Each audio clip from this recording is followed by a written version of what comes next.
Hi friends. என் பேர் அசோக். நான் திருவண்ணாமலையிலேருந்து பேசுகிறேன். சார் அவர் தொழில் குரு ஐயா அவரை வந்து நான் கொஞ்ச நாளாகவே எனக்கு தெரியும். எப்படி தெரியும் பார்த்தீங்கன்னா, யூடியூப்பில் வந்து நான் வந்து பிஸ்னஸ் பண்ணுறேன். யூடியூப்பில் வந்து சில பிஸ்னஸ் பற்றி நிறைய சர்ச் பண்ணுறப்போ சார் வீடியோஸ் நிறைய பார்த்துருக்கேன். பார்த்துட்டு சரி சாருக்கிட்ட போகிற அளவுக்கு நம்மளுக்கு வந்து இன்னும் அது ஐடியா வரலன்னு சொல்லிட்டு நான் கொஞ்ச நாள் தள்ளி போட்டுகிட்டே இருந்தேன். கொஞ்ச நாளாகவே ஒரு பிஸ்னஸ் பண்ணலான்னு சொல்லிட்டு சாரை அணுகுனேன். ரெஸ்பான்ஸ் பார்த்துட்டிங்கனாக்கா, ஒரு ரிலேட்டட் சொந்தக்காரங்க எப்படி நம்மளை வந்து ட்ரீட் பண்ணுவாங்களோ, அப்படி தான் என்னை ட்ரீட் பண்ணார். எந்த ஒரு கஷ்டமும் எனக்கு கொடுக்கல.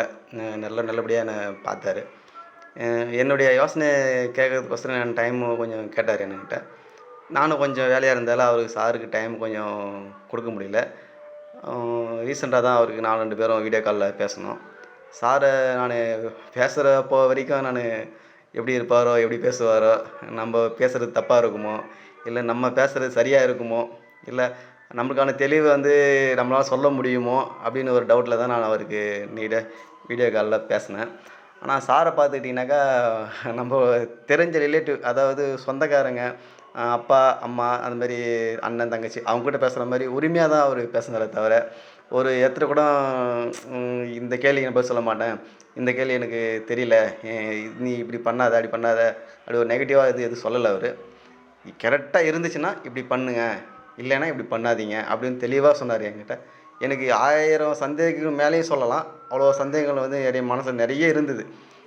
சாருக்கிட்ட பேசினேன். பேச பேச பேச பேச எனக்கு சந்தேகங்கள்லாம் ஒன்று ஒன்றா கிளியர் ஆகிடுச்சு. என்னுடைய ஆசை வந்து எக்ஸ்போர்ட் பண்ணணும், வெளிநாடுகளுக்கு ஏற்றுமதி பண்ணணும் ஒரு யோசனை தான் சார்கிட்டே கான்டாக்ட் பண்ணேன். ஆனால் அது வெளிநாடை தாண்டி வந்து அவர் எனக்கு ஒரு பிராண்டாக மாற்றி கொடுத்துருக்காருங்கிறப்போ எனக்கு ரொம்ப சந்தோஷமாக இருக்குது.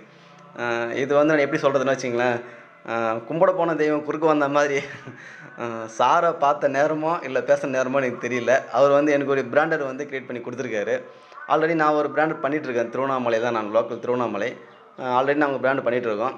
அந்த பிராண்டோட அட்டாச் பண்ணுற அளவுக்கு எனக்கு வந்து டெவலப் பண்ணி கொடுத்துருக்காரு. ஆனால் நான் நினச்சே பார்க்கல, யோசித்து கூட நானே யோசித்து பார்க்கல. அதை பற்றின ஒரு யோசனையும் இல்லை, ஒரு நினப்பும் எனக்கு இல்லை. ஆனால் சாருக்கிட்ட பேசுனதுக்கப்புறம் பார்த்துக்கிட்டிங்கனாக்கா, என்னுடைய பிராண்டே வந்து அந்த இதில் பண்ணலாம் யோசிக்கிற அளவுக்கு எனக்கு டைம் கொடுத்தாரு.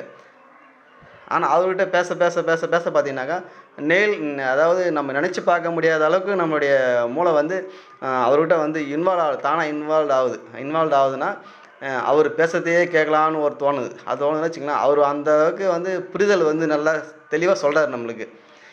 இப்போ நம்ம 4 பேர்கிட்ட பேசணும்னு வச்சுங்களேன், அவங்க எதோ பேசுவாங்க, நம்ம எதோ பேசுவோம். சில பேர் வந்து கவனிக்க மாட்டாங்க. ஆனால் சாருக்கிட்ட பேசும்போது மட்டும் என்னுடைய கான்சன்ட்ரேட் பூரா அவர் தான் நோக்கி பேசணுமே தவிர, ஒரு சின்ன இடத்துல டாட் விடலை. எனக்கு புரிகிற மாதிரி அவர் வந்து 2 டைம் 3 டைம் சொன்னாலும், அவர் சொல்கிறது வந்து எனக்கு ஆழமாக மனசில் பதிகிற அளவுக்கு தான் பேசினாரே தவிர, புரிஞ்சிச்சா புரியலையான்னு அவர் வந்து என்னை வந்து கேட்டு தெரிஞ்சுக்கிற அளவுக்கு அவர் பேசலை. ஏன்னா அவருக்கே பேசும்போது ஓரளவுக்கு தெளிவு தெரியுது. ஓ, அவனுக்கு புரிஞ்சிருச்சு, புரியல அப்படின்னு தெளிவாக பேசுகிறாரு. இன்னொன்று பார்த்துட்டிங்கனாக்கா, நீங்கள் எந்த டவுட்டாலும் சரி, எந்த ஒரு சந்தேகங்கள், எந்த ஒரு பிஸ்னஸ் ஆகட்டும் சரி, சாரை நீங்கள் முழுமையாக உங்கள் கூட சொல்கிறதுன்னு வச்சுங்களேன், உங்கள் பெத்த அப்பாவா, கூட பிறந்த அண்ணனா, சகோதரனா, எந்த ஒரு சரி, நீங்கள் முழுமையாக சாரை வந்து நம்பலாம். ஏன்னா எனக்கு கிடைச்ச அனுபவத்தை சொல்லும்போது, அவருக்கு வந்து ஒரு நிகருங்கிறது அவர் தானே தவிர, நீ காலேஜ் படித்தாலோ இல்லை நீ கோர்ஸ் படித்தாலோ அந்தளவுக்குலாம் யாராலும் வந்து தெளிவாக சொல்ல முடியாது. இல்லை சார், இப்போ நான் அவரை தேடி போனது வந்து எக்ஸ்போர்ட் பண்ணலாமா, இம்போர்ட் பண்ணலாமா, பல யோசனைலாம் சார் அவர் தான் தேடி போனேன். ஆனால் அவர் தொழில் குரு சார் பார்த்துக்கிட்டிங்கன்னு வச்சுங்களேன், எதுக்கு எக்ஸ்போர்ட் பண்ணுற, இம்போர்ட் பண்ண போகிற, நீயே ஒரு பிஸ்னஸ் பண்ணலாமே இதை அப்படிங்கிற அளவுக்கு எனக்கு மாற்றி விட்ருக்காருன்னா பார்த்துங்களேன்.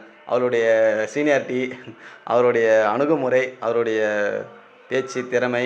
ஆனால் சார், பேச்சு திறமைங்கிறது வந்து சாருக்கு வந்து நீங்கள் ஒரு செட் சொல்லலாம் வச்சுங்களேன், ஒரு முழுமையான ஒரு பேச்சு திறமை சார். அவர் பேசுறது வந்து பட்டும் படாமல் பேச மாட்டார். அவர் வந்து தெளிவாக, சார் இதை பண்ண போகிறீங்க, இது பண்ணுறதுக்கு முன்னாடி இது சரி ஆகுமா, இல்லை ட்ராப் ஆகுமா, இது லாஸ் ஆகுமா, இது பல முறை யோசிங்க. இந்த வழியெல்லாம் லாஸ் வரும், இந்த வழியெல்லாம் லாபம் வரும், இதை நம்பி போனாக்கா இவ்வளோ கஷ்டங்கள் வரும். நீங்கள் இப்போ ஹோல்சேல் பண்ணுற இடத்துல, வாங்குகிற இடத்துல, அதாவது நீங்கள் விற்க போகிற இடத்துல கூட இவ்வளோ நஷ்டங்கள் வரலாம். இதனால் நாங்கள் சமாளிக்க முடியுமா, அதுக்கான ஃபினான்சியல் உங்கள்கிட்ட இருக்கா, இல்லை நீங்கள் வந்து ஆசைக்காக, அதாவது நானும் தொழில் பண்ண போகிறேன், நானும் பிஸ்னஸ் பண்ண போகிறேன்னு சொன்னாக்கா தயவு செஞ்சு முன்னாடியே சொல்லிவிடுங்க. போல்டாக பேசுகிற மாதிரி இருந்தாக்கா தயவு செஞ்சு பேசுங்க. ஏன்னா வந்து சில பேர் வந்து பண்ணுவாங்க, அப்போ லாஸ் ஆகிடும், அந்த மாதிரிலாம் வந்து போகாதீங்க அப்படிங்கிற அளவுக்கு என்னை உரிமையாக எடுத்து கேள்வி கேட்டார் சார். ஆனால் உண்மையை சொல்கிறேன், நானும் பிஸ்னஸ் பண்ணுறேன், பல பேர் சந்திக்கிறேன், போகிறேன் வரேன். ஆனால் எங்கேயுமே வந்து எனக்கு இந்த தெளிவு எனக்கு கிடைக்கல. சார்கிட்ட பேசுனதுக்கு அப்புறம் எனக்கான ஒரு பிராண்டு, எனக்கான ஒரு நேம் சார் வந்து க்ரியேட் பண்ணி கொடுத்துருக்காரு.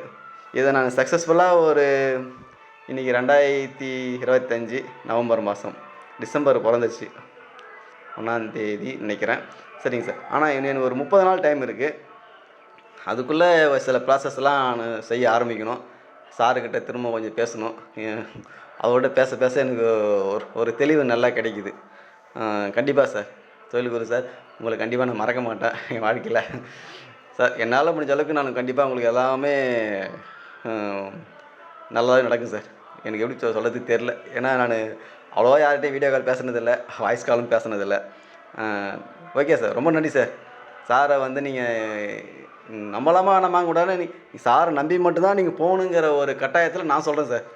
ஏன்னா சார் சொன்ன அட்வைஸ்லேருந்து, சார் சொன்ன உரிமையிலேருந்து எதுவுமே வந்து நான் வந்து சில பேர் சொல்லுவாங்க சார், அவங்க சும்மா பேச்சுக்காக பேசுகிறாங்க, அவங்க ரியல்ட்ட சப்போர்ட் பண்ண மாட்டாங்க, எதுவுமே பேச மாட்டாங்க, செய்ய மாட்டாங்கன்னு சொல்லுவாங்க. ஆனால் சில பேர் வந்து பார்த்துக்கிட்டிங்கனாக்கா செஞ்சால் உண்மையாக செய்வாங்க, இல்லைன்னு சொல்லிவிடுவாங்க. அந்த வகையில் வந்து தொழில் குரு சார் வந்து சொன்னார் சார், இதை செய்யுங்க, இது செய்யுங்க, இதை செய்யாதீங்க அப்படிங்கிற மாதிரி உரிமையாக சொன்னார் என்கிட்ட. ரொம்ப நன்றி சார். எதுவாக இருந்தாலும் தொழில் குரு சார் கான்டாக்ட் பண்ணுங்கள். எதுவாக இருந்தாலும் உங்களுக்கு எந்த டவுட் இருந்தாலும் சரி, எந்த டவுட்டு எந்த ஒரு கஷ்டங்கள் இருந்தாலும் சரி சார், இதனால் என்ன கஷ்டங்கள் வரும்னு முதற்கொண்டு எல்லாத்தையும் சார்கிட்ட கேளுங்க. விளக்கமாக தைரியமாக சொல்லுவார் அவர். எதுக்கும் சாரை அணுகணுன்னா நீங்கள் எந்த ஒரு பயமும் எந்த ஒரு கஷ்டமாக பட தேவையில்லை சார். 100% நான் அடிச்சு சொல்லுவேன். வாழ்க தமிழ். தொடர்பு கொண்டு ரொம்ப நன்றி சார். வணக்கம் சார்.